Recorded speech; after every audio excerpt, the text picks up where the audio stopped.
Esther Chapter 1.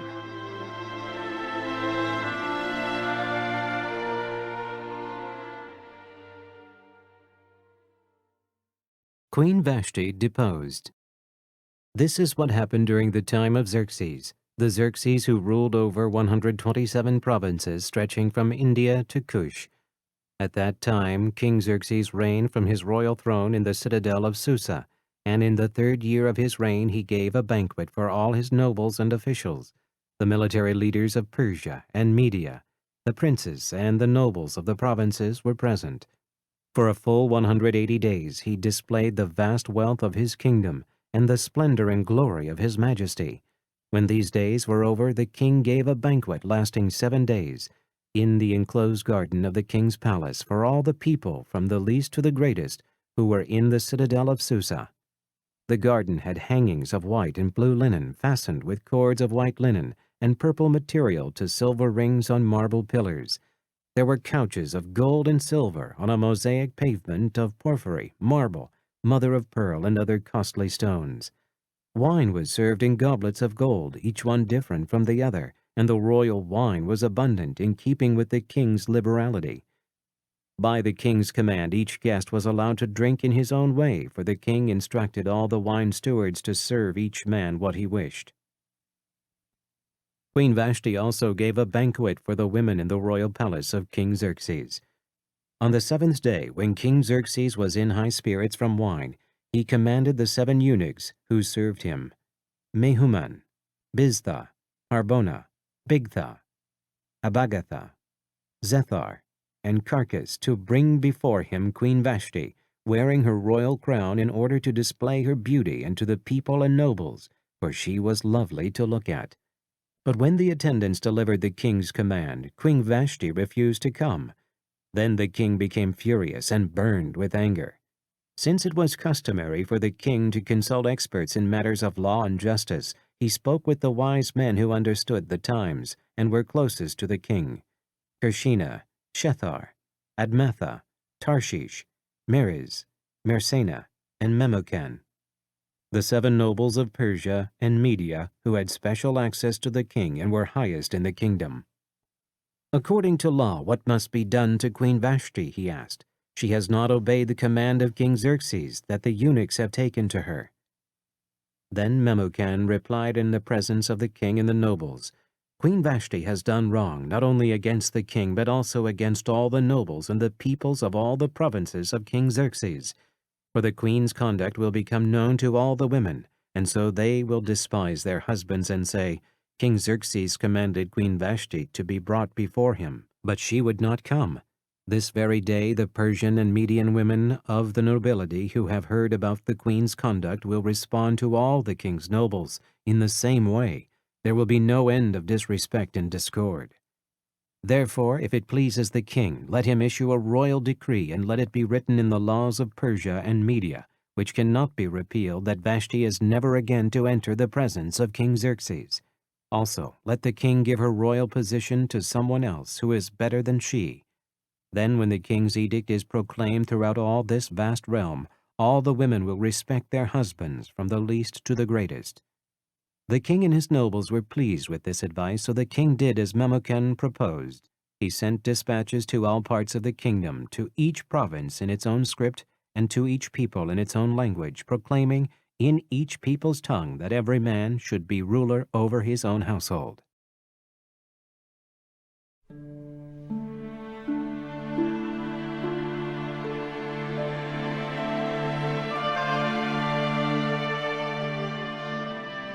Esther Chapter 2.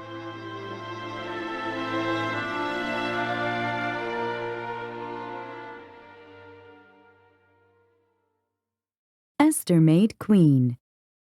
Later, when the anger of King Xerxes had subsided, he remembered Vashti and what she had done and what he had decreed about her.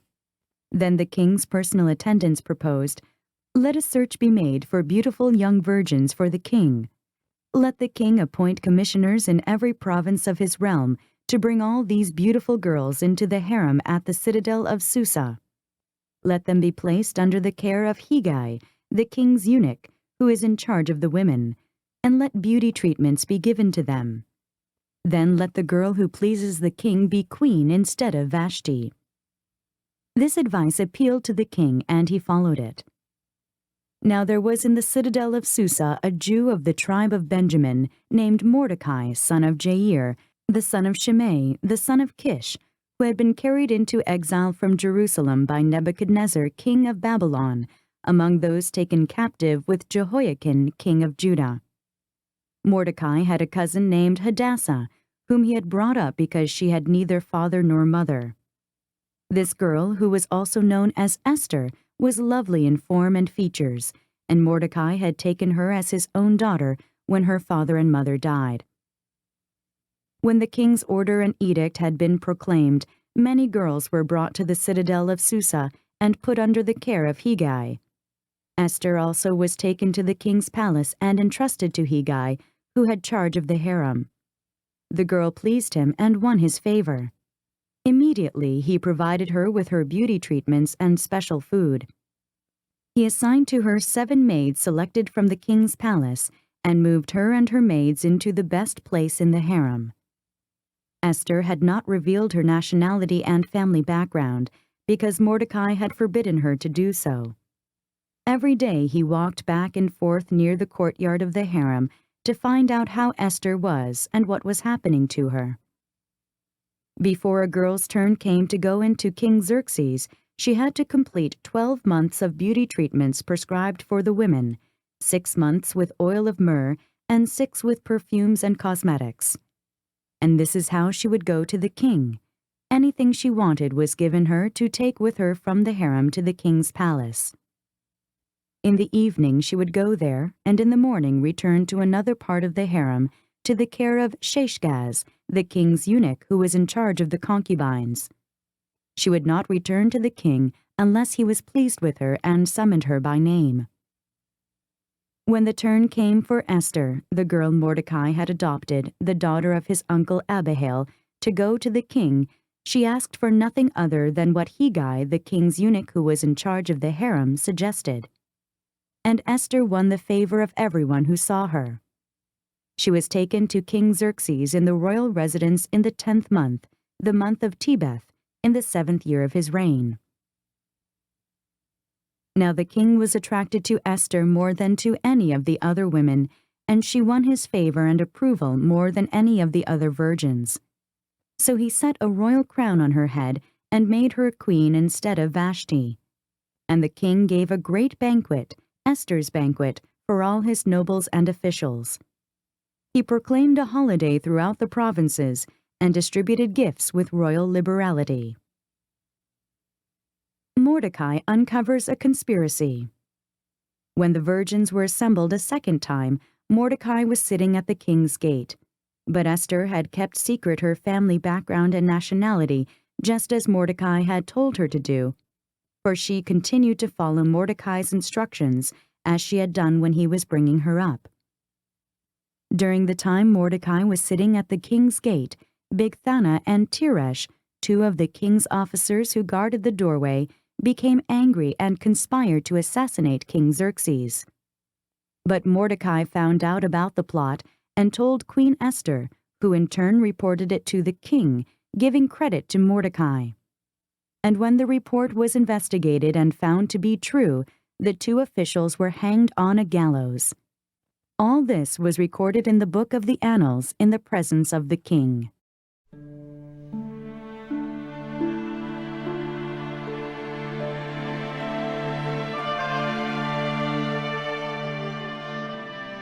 Esther Chapter 3.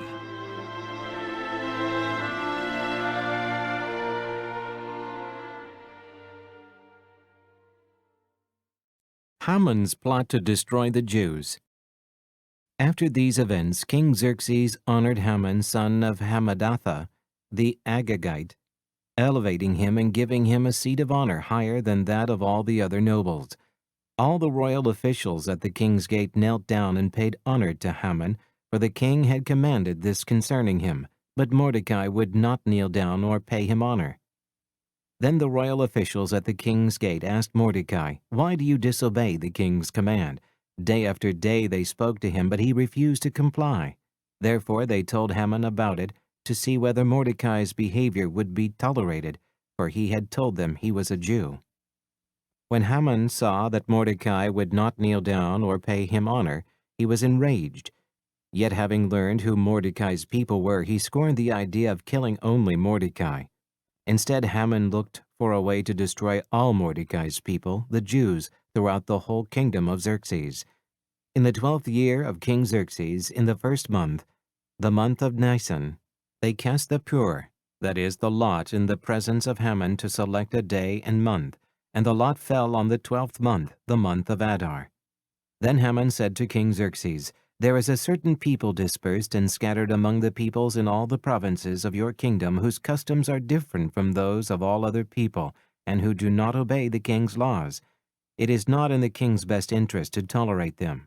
If it pleases the king, let a decree be issued to destroy them, and I will put 10,000 talents of silver into the royal treasury for the men who carry out this business."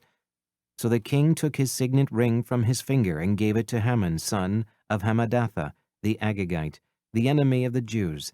"Keep the money," the king said to Haman, "and do with the people as you please." Then on the 13th day of the first month the royal secretaries were summoned. They wrote out in the script of each province and in the language of each people all Haman's orders to the king's satraps, the governors of the various provinces, and the nobles of the various peoples. These were written in the name of King Xerxes himself and sealed with his own ring. Dispatches were sent by couriers to all the king's provinces with the order to destroy, kill, and annihilate all the Jews, young and old, women, and little children, on a single day, the 13th day of the 12th month, the month of Adar, and to plunder their goods. A copy of the text of the edict was to be issued as law in every province and made known to the people of every nationality so they would be ready for that day. Spurred on by the king's command, the couriers went out, and the edict was issued in the citadel of Susa. The king and Haman sat down to drink, but the city of Susa was bewildered.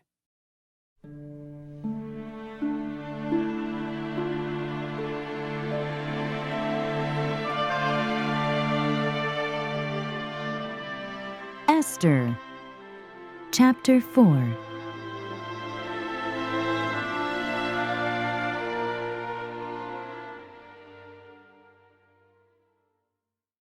Mordecai persuades Esther to help. When Mordecai learned of all that had been done, he tore his clothes, put on sackcloth and ashes, and went out into the city, wailing loudly and bitterly. But he went only as far as the king's gate, because no one clothed in sackcloth was allowed to enter it.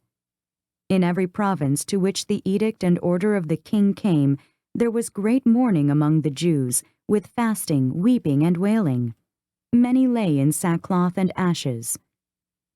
When Esther's maids and eunuchs came and told her about Mordecai, she was in great distress. She sent clothes for him to put on instead of his sackcloth, but he would not accept them. Then Esther summoned Hathach, one of the king's eunuchs assigned to attend her, and ordered him to find out what was troubling Mordecai and why. So Hathach went out to Mordecai in the open square of the city in front of the king's gate. Mordecai told him everything that had happened to him, including the exact amount of money Haman had promised to pay into the royal treasury for the destruction of the Jews.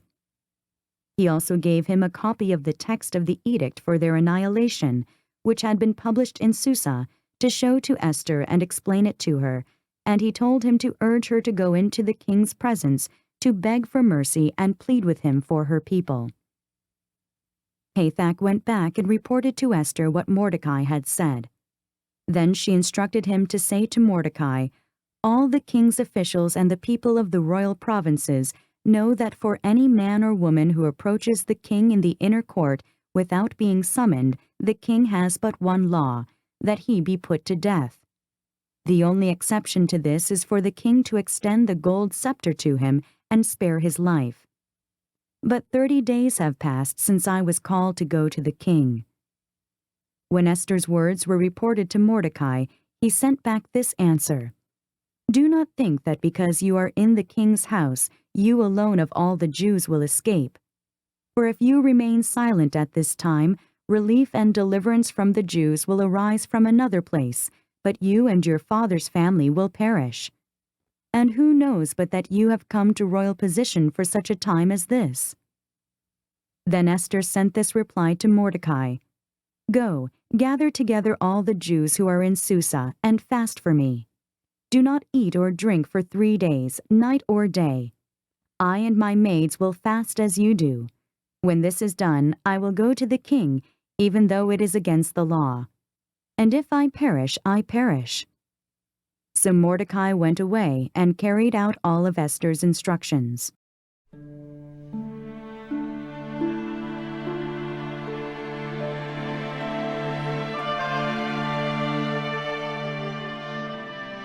Esther Chapter 5.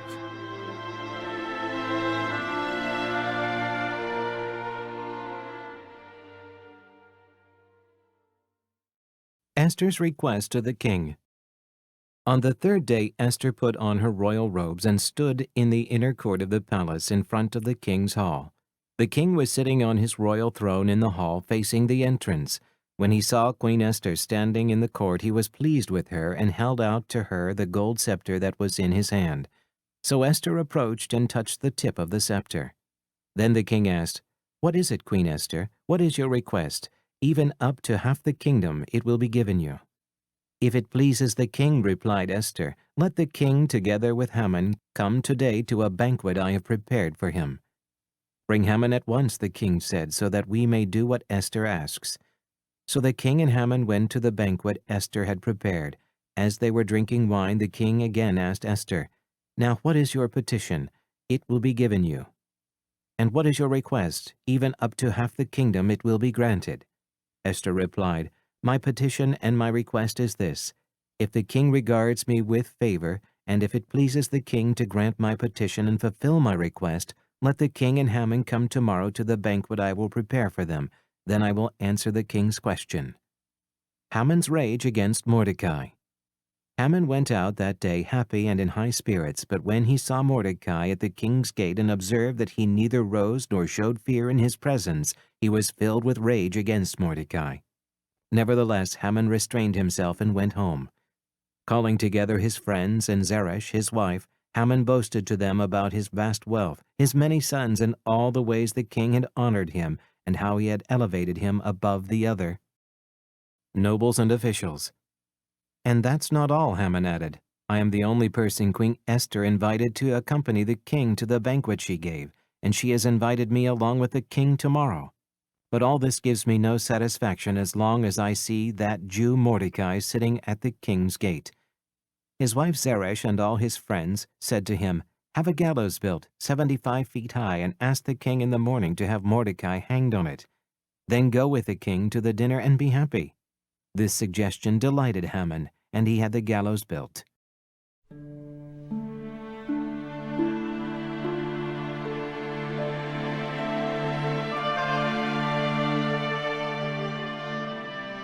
Esther Chapter 6.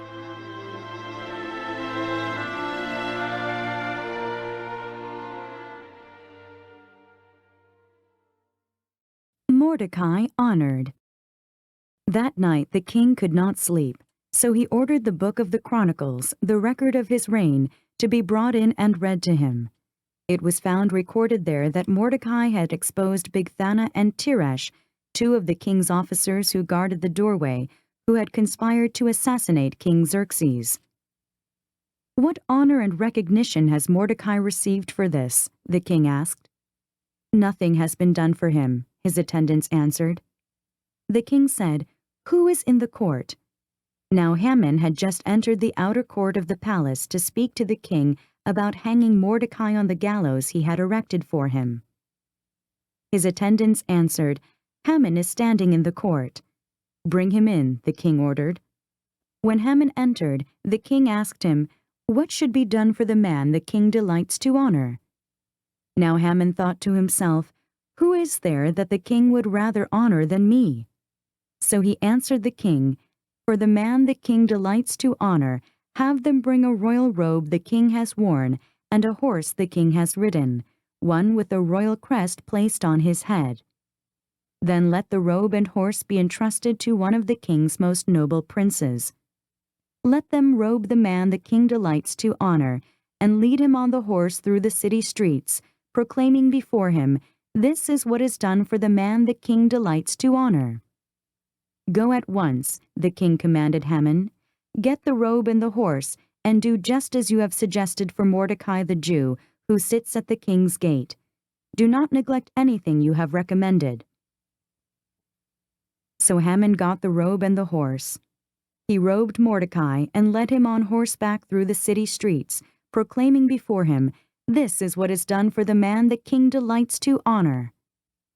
Afterward Mordecai returned to the king's gate, but Haman rushed home with his head covered in grief, and told Zeresh his wife and all his friends everything that had happened to him. His advisers and his wife Zeresh said to him, "Since Mordecai, before whom your downfall has started, is of Jewish origin, you cannot stand against him. You will surely come to ruin." While they were still talking with him, the king's eunuchs arrived and hurried Haman away to the banquet Esther had prepared.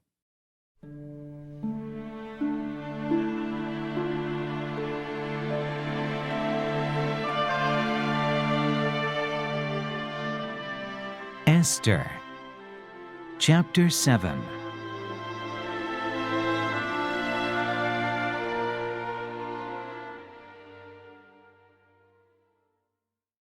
Haman hanged. So the king and Haman went to dine with Queen Esther, and as they were drinking wine on that second day, the king again asked, "Queen Esther, what is your petition? It will be given you. What is your request? Even up to half the kingdom it will be granted."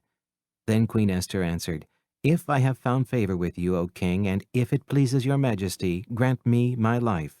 This is my petition, and spare my people. This is my request. For I and my people have been sold for destruction and slaughter and annihilation. If we had merely been sold as male and female slaves, I would have kept quiet, because no such distress would justify disturbing the king." King Xerxes asked Queen Esther, "Who is he? Where is the man who has dared to do such a thing?" Esther said, "The adversary and enemy is this vile Haman." Then Haman was terrified before the king and queen. The king got up in a rage, left his wine, and went out into the palace garden. But Haman, realizing that the king had already decided his fate, stayed behind to beg Queen Esther for his life. Just as the king returned from the palace garden to the banquet hall, Haman was falling on the couch where Esther was reclining.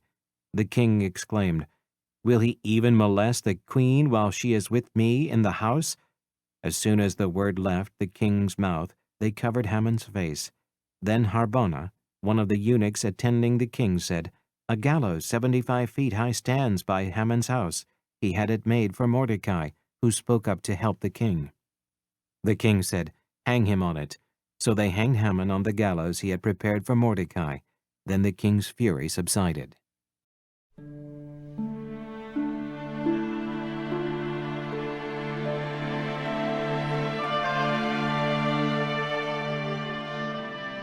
Esther Chapter 8.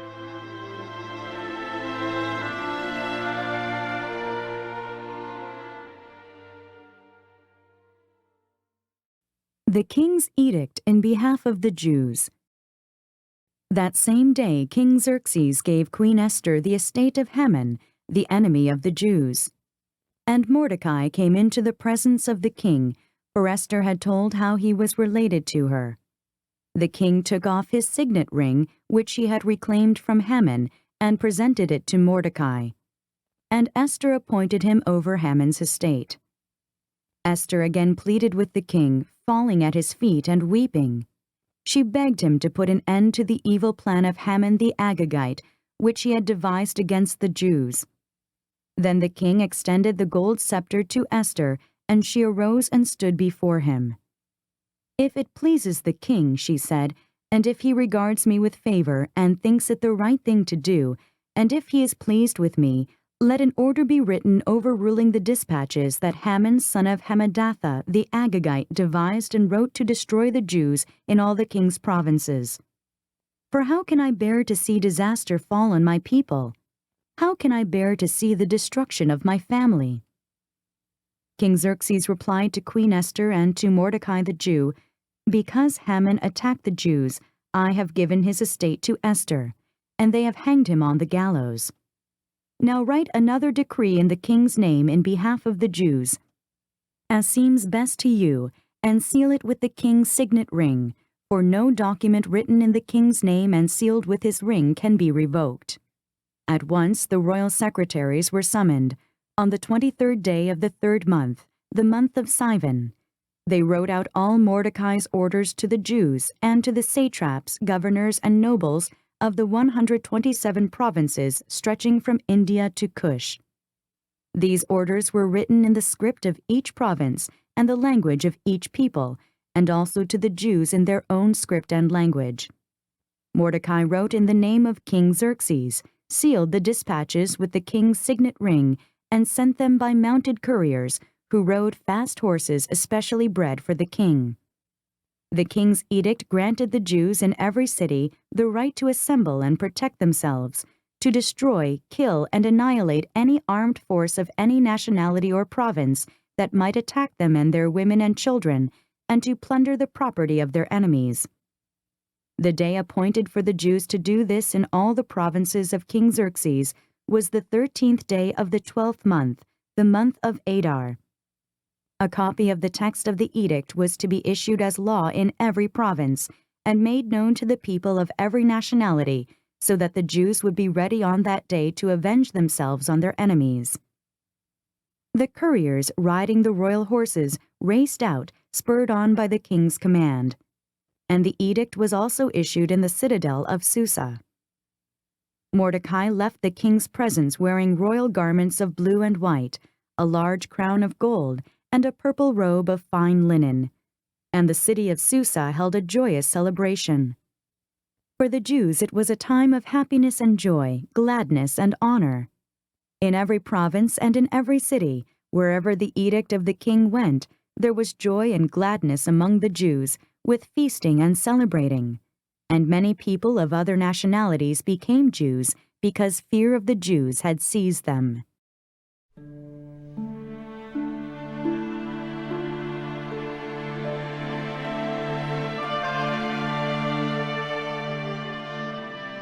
Esther Chapter 9.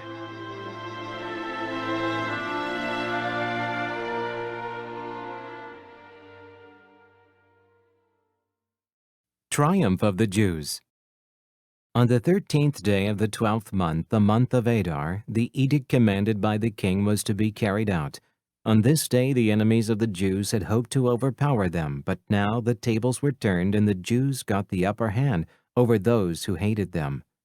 The Jews assembled in their cities in all the provinces of King Xerxes to attack those seeking their destruction.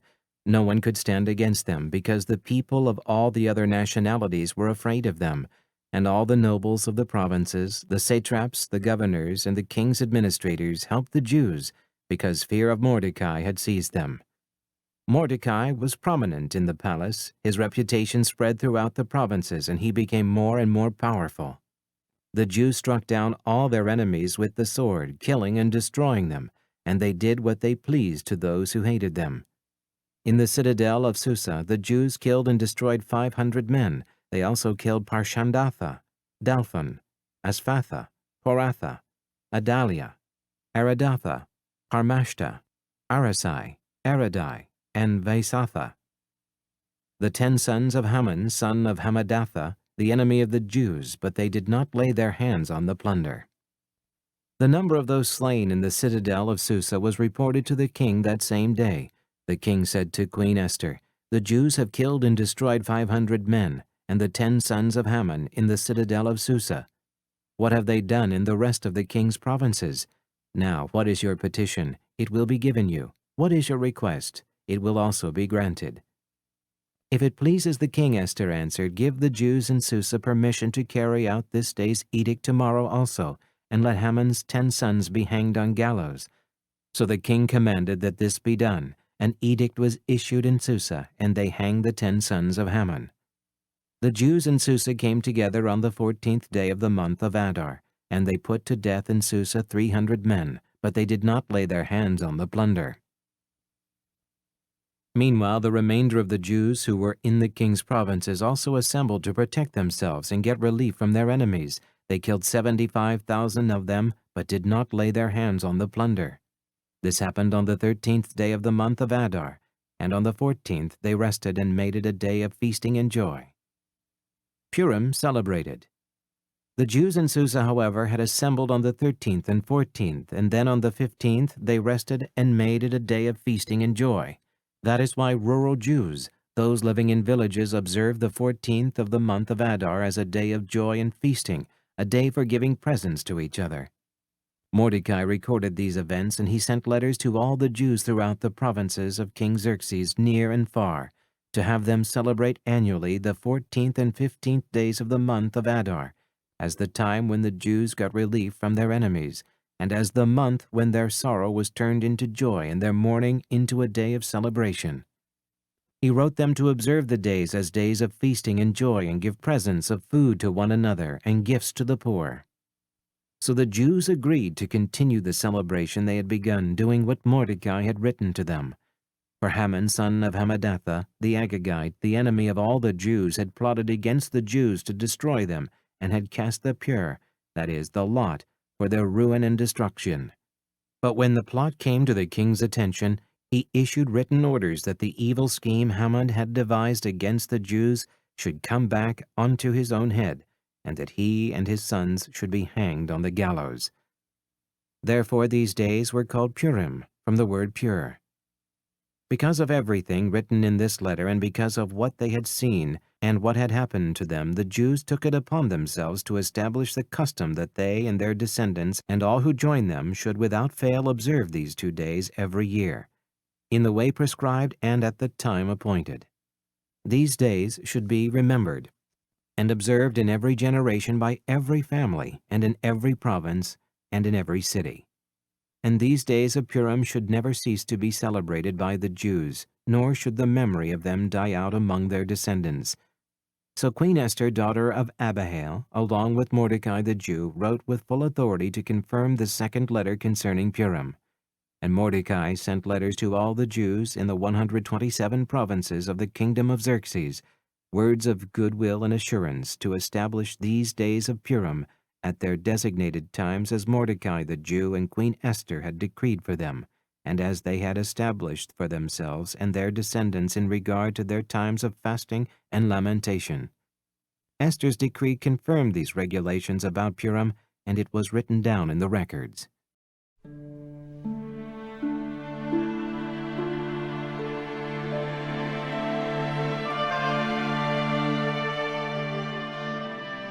Esther Chapter 10.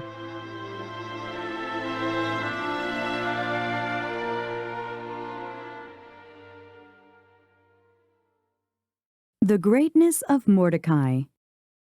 King Xerxes imposed tribute throughout the empire to its distant shores, and all his acts of power and might, together with a full account of the greatness of Mordecai to which the king had raised him, are they not written in the book of the annals of the kings of Media and Persia? Mordecai the Jew was second in rank to King Xerxes, preeminent among the Jews, and held in high esteem by his many fellow Jews, because he worked for the good of his people and spoke up for the welfare of all the Jews.